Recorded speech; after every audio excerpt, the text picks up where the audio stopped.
Hello friends, मैं हूं सन्मय प्रकाश और आपका स्वागत है सरकारी जॉब न्यूज़ में। और इस करंट अफेयर्स वीडियो में कई इंपॉर्टेंट टॉपिक है जो देख रहे हैं, जैसे ये आग लगी है, इसके बारे में डिटेल में जानेंगे। इंपॉर्टेंट है आपके एग्जामिनेशंस के लिए, ठीक है। और भी कई क्वेश्चन है, सबको एक एक करके लेंगे हम लोग। तो शुरू करते हैं। और सबसे पहले इन्फॉर्म कर दूँ कि RPF SI और कांस्टेबल का जो बैच है वो शुरू हो चुका है। अगर आपने अभी तक वो कोर्स परचेज नहीं किया है तो ज़रूर कर लें। कई हज़ारों बच्चे उन सब ने कोर्स में परचेज किया है और वो सब इनरोल हो रहे हैं, क्लास लाइव लेना शुरू कर चुके हैं। तो आपको भी अगर तैयारी करनी है तो देखिएगा ज़रूर।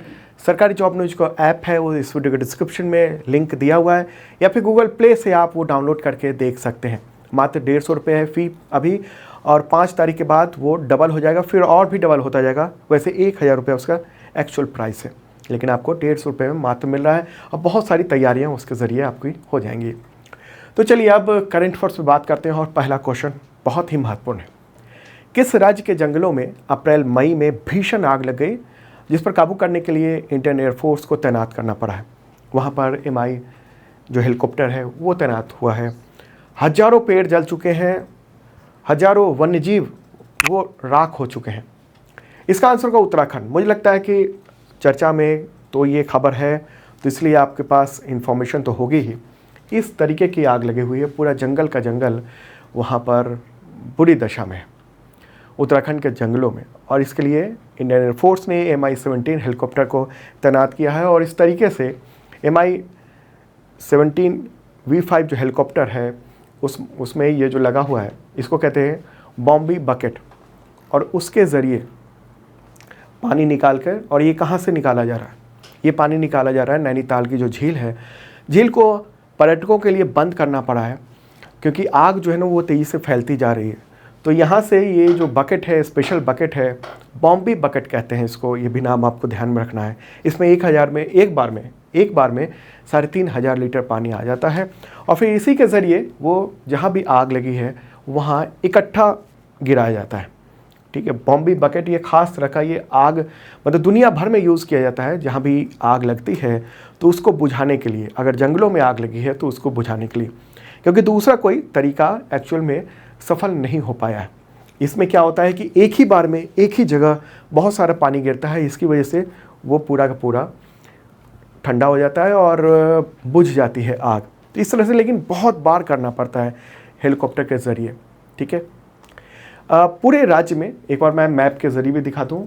ये प्यारा भारत है और यहाँ है ये उत्तराखंड, ठीक है। तो यहाँ पर इतने ये जो डॉट्स देख रहे हैं ना, जितने सारे, ये सारे आग लगे हुए हैं। मतलब ये उत्तराखंड है, यहाँ से आपको यहाँ तक, और यहाँ पर इतने सारे आग लगे हुए हैं। मतलब यहाँ के ज़्यादातर इलाकों में वो आग लगा हुआ है। और 4000 से ज़्यादा कर्मचारियों को इसमें आग बुझाने के काम में लगाया गया है। और ये देख रहे हैं इस तरह से दशा है। और तो वन्य जीवों का तो बहुत बुरा हाल है। ये अप्रैल में आग की घटनाएं यहाँ पर 5700 से ज़्यादा हुई हैं। जबकि पिछले साल की अगर बात करेंगे 2023 की, तो उस समय 1046 घटनाएं हुई थी आग लगने की। मतलब पिछले साल की तुलना में इस बार कितना गुना, लगभग 6 गुना ज़्यादा ये आग लगी है। और आग सिर्फ यहीं नहीं लगी है, आग देश के 13 राज्यों के जंगलों में भी फैली हुई है अलग अलग। लेकिन वहाँ का दायरा छोटा है, वहाँ आग लग रही है तो उसको कंट्रोल कर लिया जा रहा है। लेकिन यहाँ उत्तराखंड में इतनी ज़्यादा आग है कि इसको बुझाना बड़ा ही मुश्किल हो रहा है। लगातार इस पर काम किया जा रहा है। अलग अलग राज्यों में जो आग लगी है उसमें अगर हम बात करें तो आंध्र प्रदेश में है, बिहार के कुछ जगहों पर आग लगी, झारखंड में, इन सब जगहों पर आग लगी है। अच्छा, हर साल यहाँ आग लगती है उत्तराखंड में आग के, और दूसरे राज्यों में भी आग के मामले आते हैं, लेकिन उत्तराखंड में बहुत ज़्यादा आग लगने का मामला है। और ये जो अप्रैल मई होता है, इसको फायर सीजन माना जाता है उत्तराखंड में। हर साल आग लगती है। लगभग ये, हालांकि आग की शुरुआत 15 फरवरी से लेकर 15 जून तक ये हम हर साल आग लगती है। कई सारे कारण हैं आग लगने के। एक तो हीट हो गया, गर्मी हो गई। दूसरी बात बड़ी आग लगने की ये भी वजह है, ये जो पेड़ देख रहे हैं आप ना, ये चीड़ का पेड़ है, चीड़ पाइन कहते हैं। और इसके पत्तियां जो होती हैं वो बहुत ही अधिक ज्वलनशील होती है। इसमें पदार्थ पाया जाता है जो कि ज्वलनशील बहुत ज़्यादा होता है। और इसमें एक बार अगर आग लग गई तो वो फैलती चली जाती है आग। और ये चीड़ का पेड़ जो है ना, लोग भी, मतलब एक तो नेचुरल कारण से भी आग लगती है, अब आप कहेंगे नेचुरल कारण क्या है जो आग लग जाएगी? देखिए, आपको पता होगा कि पहाड़ों पर भूस्खलन के घटनाएं काफ़ी होती हैं, ठीक है। फोटोग्राफ भी आते रहते हैं कि रोड पूरा बंद हो गया, ब्लॉक हो गया क्योंकि ऊपर से पत्थर गिर गया। तो अभी इस वक्त क्या है, एक तो ये जो पेड़ है इसकी पत्तियां हैं वो बहुत ही ज्वलनशील है, और जब पत्थर गिरा और वो फिर पत्थर टकराया भी, जब पुराने ज़माने में जब आदिमानव के समय में आग तो पत्थरों को तोड़ कर ही लगाई जाती थी, टक्कर मार के, तो उससे चिंगारी फैलती है और ये आग बढ़ती चली जाती है, ठीक है। ये भी मामला है, इसकी वजह से भी आग लगती है।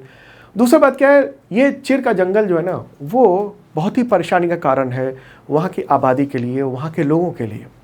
ये पेड़ किसी काम का नहीं है। मतलब आप जलावन में तो इस्तेमाल कर सकते हैं आग खाना पकाने के लिए, इसके अलावा इसका फर्नीचर में या उसमें बहुत ज़्यादा यूज़ नहीं होता है। यहाँ तक कि चिड़िया भी इस पर घोंसला बनाना पसंद नहीं करती है। जैव विविधता जो है ना वहाँ की, उसके लिए भी ये अच्छा नहीं है। इसका उपयोग, इसका जो इन पेड़ों को लगाने का काम ज़्यादा से ज़्यादा अंग्रेज़ों ने किया था, क्योंकि उस वक्त देश में रेल की पटरियाँ बिछाई जानी थी और इन लकड़ियों को पटरियों के नीचे जो स्लीपर्स कहते हैं उसको, वो इस्तेमाल किया जाता था। अब तो कंक्रीट का स्लीपर इस्तेमाल किया जाता है, लेकिन पहले तो इसी लकड़ी का इस्तेमाल किया जाता था और वहाँ पर पहाड़ों पे लगा दिया जाता था। जब ज़रूरत हुई तो काट के उसको नदी में फेंक दिया गया, नदी से बह कर वो नीचे आया, नीचे से कलेक्ट करके और फिर वो स्लीपर्स बना दिए जाते थे। लेकिन जब ज़माना ख़त्म हुआ वो, तो ये इसकी कटाई जो है ना वो रुक गई है और ये बड़े पैमाने पर उत्तराखंड में फैलते चले गए हैं। अब लोगों को भी दिक्कत हो रही है क्योंकि इसके पत्ते गिर जाते हैं और अचानक आग लग जाती है। तो लोग भी कई मामलों में ऐसा होता है कि वो खुद ही आग लगा देते हैं ताकि ये जंगल ख़त्म हो जाए, मतलब उस इलाके के क्षेत्र के। लेकिन आग जब फैली तो फिर कंट्रोल में नहीं आती है, ठीक है। ये भी मामला सामने आया, कुछ लोग गिरफ्तार भी हुए हैं जिन्होंने आग लगाई थी। लेकिन ज़्यादातर मामले जो हैं वो नेचुरल कारणों से होते हैं, जैसे मैंने बताया कि पत्थर गिरा, पत्थर टकराया और उससे चिंगारी हुई। अब इस आग से बहुत नुकसान है, पर्यावरण को नुकसान है, लोगों को नुकसान है। अब क्या क्या नुकसान होता है, एक तो जंगली जानवर हैं उनकी मृत्यु हो रही है, उनका जो घर है, जो जहाँ वो रहते हैं, उनका पूरा इलाका उनसे छीन रहा है। तो ये जंगली जानवर लोगों के जो बस्तियाँ हैं वहाँ तक पहुँच रहे हैं, ठीक है। पेड़ पौधे नष्ट हो रहे हैं, जंगल जल रहे हैं, उससे जंगल का आकार कम हो रहा है, जो संवेदी है वहाँ का इकोसिस्टम है वो खराब हो रहा है, मानव संपत्तियों को नुकसान हो रहा है, जंगल की आग बढ़ के उनकी बस्तियों तक पहुँच रहा है और इससे नुकसान हो रहा है, लोगों को वहाँ से पलायन करना पड़ रहा है, ठीक है। और भी कई सारे मामले हैं, वायुमंडल पर प्रभाव पड़ रहा है। वायुमंडल पर क्या, आग बढ़ने की वजह से धुंधलापन, धुआं, ये सब दिक्कतें हो रही है, ठीक है। उसका असर यहाँ तक कि मैदानी इलाकों में होता है, हवा फैल के इधर आती है, ओके। और भी क्या है, जल स्रोतों को भी नुकसान हो रहा है, जो जल स्रोत हैं वहाँ से जो झरने बहते हैं वो सबको नुकसान हो रहा है। ये तमाम चीज़ें हैं, ये जो आग लगी है उत्तराखंड में, अब इसको कंट्रोल करना बहुत ही ज़रूरी है और इसी वजह से एयरफोर्स को भी तैनात करना पड़ा है इस बार, ठीक है। तो ये आग उम्मीद करिए कि ये जल्दी से जल्दी ख़त्म हो जाए, क्योंकि ये जो पहाड़ी इलाके हैं वो हमारे ऑक्सीजन के लिए फेफड़े का काम करते हैं। अगर वहाँ पर इतनी आग लगी रहेगी तो बाकी इलाकों में, जैसे आप जहाँ रह रहे हैं, हम जहाँ रह रहे हैं, ये कोई ज़रूरी नहीं है ना कि आपके आसपास के पेड़ ही ऑक्सीजन दे रहे हैं। हवा चल रही है तो ऑक्सीजन ज़्यादा से ज़्यादा हो, पेड़ सुरक्षित रहने चाहिए, ये पूरा मामला है। और सरकार को इसमें दखल देना चाहिए जल्द से जल्दी। काफ़ी दिनों तक आग लगी रही और इस पर बहुत ठोस कार्रवाई नहीं की गई। मामला सुप्रीम कोर्ट में भी गया है। अब कोर्ट भी सोचती है कि अब सारा काम हम ही करेंगे, हमारी कहने पर आग भी बुझेगी, तो ये तो अजीब स्थिति हो जाएगी। खैर चलें आगे बढ़ते हैं। उत्तराखंड, वहाँ के जो मुख्यमंत्री कौन है, पुष्कर सिंह धामी है मुख्यमंत्री, ठीक है। तो ये सब तमाम चीज़ें, एक और क्वेश्चन लेंगे इसी से रिलेटेड। क्वेश्चन होगा, किस स्पेस एजेंसी के एक्वा और टेरा उपग्रहों पर मौजूद MODIS सेंसर ने उत्तराखंड के जंगलों में 40 से अधिक सक्रिय आग की पहचान की है? आप सोच रहे होंगे कि मैंने तो 5000 बार कहा है। 5000 घटनाएं थी आग लगने की, या 4000 समथिंग, ठीक है। यहाँ पर 40 ऐसे स्पॉट देखे हैं जहाँ पर आग बुझाने की ज़्यादा ज़रूरत है, क्योंकि वो बहुत ज़्यादा फैल गया। इस क्वेश्चन का आंसर होगा नासा, और ये न्यूज़ देख रहे हैं आप, ठीक है। तो अप्रैल के आखिर में करीब 29 तारीख को ये आकलन जारी हुआ है, और इसमें बताया गया है कि 27 अप्रैल से 29 अप्रैल के बीच में करीब 814 हेक्टेयर से ज़्यादा एरिया में पेड़ और वन्य जीव वो जलकर राख हो गए हैं, बहुत बड़ी संख्या में। वन्य जीव तो भाग रहे हैं जान बचाने के लिए, लेकिन कई बार घिर भी जा रहे हैं। अब उनको भागना कहीं और है, और भाग के और आग की लपट यहाँ आ गई है, वो यहीं पर चले आए, तो उस आग में बुझ मतलब ख़त्म भी हो रहे हैं, ठीक है। तो ये है डेटा नासा का जो आया है, उसके ज़रिए ये पहचान की गई है, और ये है सेंसर इसमें लगा हुआ जिसके ज़रिए एग्जैक्ट जो पता चला है। कौन सा है उपग्रह? 2 उपग्रह हैं, एक्वा और टेरा, तो उसी में मौजूद है MODIS सेंसर, उससे ये पता चला है, ठीक है। नासा का पूरा नाम क्या है? National aeronautics and space administration, ठीक है। ये डेटा सब देख रहे हैं आप, लाल लाल डॉट, जो इससे पहले वाले क्वेश्चन मैंने फ़ोटो बताया था वो नासा का ही था। IMD ने भी, भारतीय मौसम विज्ञान विभाग ने भी इसके बारे में फ़ोटो जारी किया है, स्पॉट जारी किया है कि कहाँ कहाँ पर है आग लगने की घटना बढ़ी है। चलिए नेक्स्ट क्वेश्चन लेते हैं, अगला क्वेश्चन। उससे पहले आपको बताऊं कि इसका PDF भी अवेलेबल है, हिंदी और इंग्लिश दोनों लैंग्वेज में मिल जाएगा। इस वीडियो के डिस्क्रिप्शन में लिंक दिया हुआ है, या फिर आप सरकारी जॉब न्यूज़ ऐप है उससे भी डाउनलोड कर सकते हैं। डेली का फ्री होता है, आप मेनू में जाएंगे, वहाँ पर फ्री मटेरियल आपको मिल जाएगा, उसके वहाँ से भी डाउनलोड कर सकते हैं। लेकिन अगर आप तमाम एग्जामिनेशंस की तैयारी कर रहे हैं, उसमें करंट अफेयर्स बहुत महत्वपूर्ण होता है, तो उसकी तैयारी यहाँ पर हो सकती है। सरकारी जॉब न्यूज़ के ऐप पर 2 तरह के मेंबरशिप प्लान है, एक बेसिक मेंबरशिप प्लान है, दूसरा ISPCS मेंबरशिप प्लान है। और इन सब के ज़रिए आपको मिलता क्या है? मिलता है आपको PDF, video, test current affairs का। इसके अलावा संबंधित एग्जामिनेशन टेस्ट सीरीज़ भी मिल जाते हैं। अब PDF कैसा होता है? आपको डेली मिलेगा, वीकली, मंथली, क्वार्टरली, ईयरली मिलेगा, और वो PDF कई तरीके के होते हैं। 1 लाइनर होता है अगर जल्दी से पढ़ना है, MCQ होता है अगर एग्ज़ाम के मुताबिक तैयारी करनी है तो, और MCQ विद नोट्स होता है डिटेल में, जैसे मैं बता रहा हूँ ना वैसे डिटेल भी होता है। अगर आप गहनता से तैयारी करना चाहते हैं तो उसके लिए भी वो है। साथ में वीडियो का लिंक भी होता है, ताकि आप अगर किसी चीज़ को समझना चाहते हैं, जैसे उत्तराखंड वाला जो मामला था, अब इसे आप विजुअली बेहतर ढंग से समझ सकते हैं जो मैंने बताया पढ़ने की बजाय। तो आप उस जो क्वेश्चन MCQ होगा उसके नीचे वीडियो का लिंक होगा, लिंक पे क्लिक करेंगे, वो वीडियो ओपन हो जाएगा सेम वहीं से जहाँ से मैंने ये बताया, ठीक है। तो टेस्ट भी दे सकते हैं, टेस्ट है करंट अफेयर्स का, ताकि आप तैयारी आपकी कैसी है वो देख लें। और वीडियो जो है वो सारे वीडियोस भी हैं, वैसे तो वीडियो यूट्यूब पे भी आते हैं, लेकिन वहाँ विज्ञापन फ्री वीडियो आपको मिल जाता है, daily, weekly, monthly, quarterly, yearly, okay. और PDF सिर्फ और सिर्फ PDF जो मिलेगा डेली के अलावा वो मेंबरशिप वालों को ही मिलेगा। तो देखिएगा ज़रूर इस वीडियो के डिस्क्रिप्शन में, और UPSC या PCS की एग्जामिनेशन की तैयारी करने वालों के लिए तो ये मेंबरशिप बहुत ही महत्वपूर्ण हो जाता है।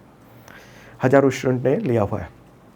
चले आगे बढ़ते हैं और अगला क्वेश्चन लेते हैं। 21वें एशियाई अंडर 20 एथलेटिक्स चैंपियनशिप में भारत ने कुल कितने गोल्ड मेडल जीते हैं? यहाँ पर क्या सवाल है, गोल्ड मेडल की बात हो रही है। आंसर इसका 7, टोटल 7 गोल्ड मेडल ये जीता गया है भारत के द्वारा, ओके। कब से कब तक ये चला? 24 से 27 अप्रैल तक। कहाँ पर? दुबई, UAE में, यूनाइटेड अरब एमिरेट्स में। उसका शहर है दुबई, वहाँ पर, ठीक है। तो गोल्ड मेडल विजेता कुछ तो ये रहे, बाकी का हम नाम आपको बताते हैं एक एक करके। जैसे पुरुष भाला फेंक में यानी जेवलिन थ्रो में दीपांशु शर्मा, पुरुष हथौड़ा फेंक में वो हर्षित कुमार हैं, पुरुष गोला फेंक यानी शॉटपुट में अनुराग सिंह कलेरा, महिला 3000 मीटर स्टीपल चेज इसमें एकता प्रदीप डे ने जीता है गोल्ड मेडल, महिला लंबी कूद में पावना नागराज, पुरुष 3000 मीटर स्टेपल चेज में रणवीर कुमार सिंह, ठीक है। 4x400 रिले वो उसमें पूरी टीम होती है, तो उसमें किस किस ने जीता है? तो अनुष्का दत्तात्रेय कंभार, अनुष्का दत्तात्रेय कुंभार, कनिष्का टीना मारिया देव शेखर, साई संगीता डोडेला और सेंड्रा मोल साबू, ठीक है। तो इन सब ने जीत हासिल की है, गोल्ड मेडल जीता है। क्लियर होगी बात? आगे बढ़ते हैं, अगला क्वेश्चन लेते हैं। 21वें एशियाई अंडर 20 एथलेटिक्स चैंपियनशिप में भारत ने कितने सिल्वर मेडल जीते हैं? यहाँ पर बात हो रही है सिल्वर की। 7 गोल्ड जीते थे और इस क्वेश्चन का आंसर होगा 11। टोटल 11 सिल्वर मेडल जीते गए हैं।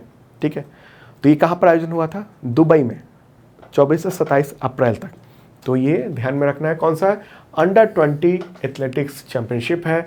और ये है सिल्वर जो मेडल है विजेता, उन सब की पूरी ये लिस्ट आप देख रहे हैं। ठीक है, तो मेनली गोल्ड मेडल याद रखना ज़रूरी होता है, सिल्वर भी आप देख सकते हैं। तो ये सब पूरी लिस्ट है, PDF में भी मैंने दे दिया है। ठीक है, आगे बढ़ते हैं और अगला क्वेश्चन लेते हैं। 21वें एशियाई अंडर 20 एथलेटिक्स चैंपियनशिप में भारत ने कितने ब्रॉन्ज मेडल जीते हैं? तो ब्रॉन्ज यहाँ पर आंसर होगा 11। टोटल 11 हैं। दुबई में आयोजित हुआ था 24 से 27 अप्रैल तक और उसमें भारत ने बहुत शानदार प्रदर्शन किया है। ठीक है, गोल्ड मेडल भी अच्छा खासा जीता है, सिल्वर भी, और ये ब्रॉन्ज मेडल का पूरा लिस्ट आप देख रहे हैं। ठीक है, ब्रॉन्ज मेडल का भी ये लिस्ट देख रहे हैं, तो ये भी महत्वपूर्ण है। आप नंबर याद रखिएगा कितना जीता है। गोल्ड का सारे का नाम ध्यान में रखना जरूरी है। अगला क्वेश्चन लेते हैं। 21वें एशियाई अंडर 20 एथलेटिक्स चैंपियनशिप में भारत ने कुल 29 मेडल जीतकर कौन सा स्थान प्राप्त किया? मतलब तमाम देश इसमें शामिल थे, उन सबकी टीम शामिल थी, तो किस देश ने कौन सा स्थान प्राप्त किया ये सब बताएंगे आपको। टॉप तीन तो बताएंगे। तो भारत का स्थान है 3रा। ठीक है, पहले स्थान पर कौन रहा है? चीन। दूसरे स्थान पर जापान रहा है। ठीक है, और भारत ने 29 पदक जीते हैं, उनमें से 7 तो गोल्ड थे, 11 सिल्वर और 11 ब्रॉन्ज मेडल ये टोटल थे। ठीक है, टोटल भारत के 60 एथलीट्स ने हिस्सा लिया था। भारत की बात कर रहे हैं। ठीक है, ये 21वां अंडर 20 एथलेटिक्स चैंपियनशिप था। ओके, चलिए अब आगे बढ़ते हैं, नेक्स्ट क्वेश्चन को लेते हैं। किस राज्य सरकार ने बाबा रामदेव के स्वामित्व वाली पतंजलि आयुर्वेद और दिव्य फार्मेसी के 14 उत्पादों के लाइसेंस रद्द कर दिए? आंसर होगा उत्तराखंड के रद्द हुए हैं। और ये जानकारी उत्तराखंड सरकार ने 29 अप्रैल को सुप्रीम कोर्ट में हलफनामे के दौरान दी है। आपको पता है कि बाबा रामदेव के जो विज्ञापन है, जो दिव्य फार्मेसी है और पतंजलि है, उस पर आरोप था कि इसने गलत जानकारी का विज्ञापन किया है, गलत दावे किए हैं। तो उसको लेकर सुप्रीम कोर्ट बहुत सख्त था। और फिर जब सुप्रीम कोर्ट ने कहा कि इसका खंडन करो, तो इन्होंने खंडन नहीं किया था। फिर अवमानना का मामला चल रहा है और फिर इनको विज्ञापन देना पड़ा है कि नहीं, जो बातें हमने कही थी वो गलत था वगैरह वगैरह। उसी के दौरान सुप्रीम कोर्ट ने राज्य सरकार से भी पूछ लिया था, उत्तराखंड सरकार से, कि आप क्या कर रहे हो भाई? ये गलत जानकारी के बारे में इंफॉर्मेशन देकर जो प्रोडक्ट बेचा जा रहा है, तो आपने क्या किया? सरकार के अधिकारियों ने क्या किया? अब जब प्रेशर पड़ा है तो उत्तराखंड सरकार ने कहा है कि हमने जो 14 उत्पादों के लाइसेंस रद्द कर दिए हैं। ठीक है, तो अब ये बताया जैसे क्या है, श्वासारी गोल्ड है, श्वासारी वटी है, श्वासारी प्रवाही है, श्वासारी अवलेह है, ब्रोंकोम है, ब्रोंकाइटिस के नाम पर ब्रोंकोम था, मुक्तावटी एक्स्ट्रा पावर है, लिपिडोम है, बीपी ग्रिट है, बीपी को कंट्रोल करने के लिए इन्होंने कहा था, मधु ग्रिट है, मधुनाशिनी वटी एक्स्ट्रा पावर है, लिवामृत एडवांस है, लीवर से संबंधित, लिवो ग्रिट है, आई ग्रिट गोल्ड है, आँखों के लिए भी है, पतंजलि दृष्टि आई ड्रॉप है। इन सब का लाइसेंस रद्द कर दिया है उत्तराखंड सरकार ने। लाइसेंस रद्द किया मतलब कि जो दावे हैं वो एक्चुअल में वो हो नहीं रहे हैं।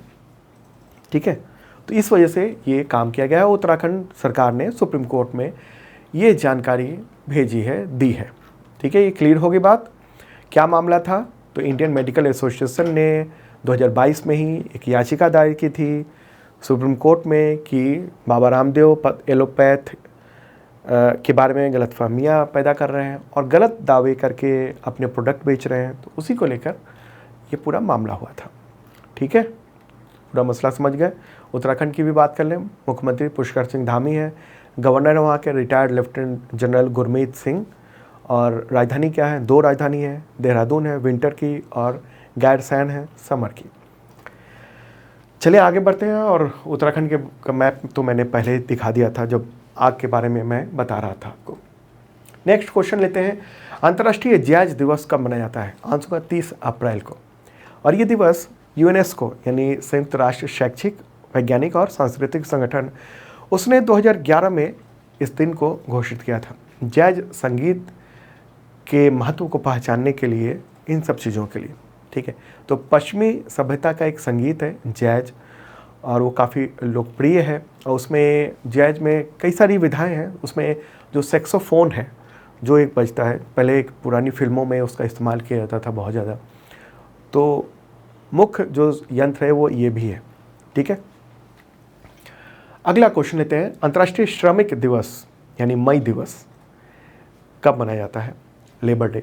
आंसर का 1 मई को, कल का दिन था 1 मई, ठीक है। ये दिवस 1880 से 1890 में जो श्रमिक आंदोलन हुआ था उसके उत्सव की याद में मनाया जाता है। मुख्य उद्देश्य यही है कि जो श्रमिक हैं, जो लोग भी काम करते हैं, आप काम करते हैं, हम काम करते हैं, तो वो जो काम है यानी जो मजदूरी कहिए उसको एक तरह से, तो उसके जो तमाम अधिकार हैं उसके बारे में हुआ था, ठीक है, उससे रिलेटेड। अब मजदूर दिवस के बारे में अगर हम और जड़ें देखेंगे इसको, तो इसकी जड़ें अमेरिका से मिलती हैं। 1886 में वहाँ पर श्रमिक आंदोलन हुआ था। आज जो रोज़ाना 8 घंटे का शिफ्ट है, अब तो वो बढ़ाकर 12 घंटे का भी कर दिया गया है कि 12 घंटे तक काम कर सकते हैं, जो सरकार ने नियम बना दिया है, हफ्ते में इतने दिन काम कर सकते हैं। तो 8 घंटे का जो शेड्यूल था ना, वो वहीं से निकला था।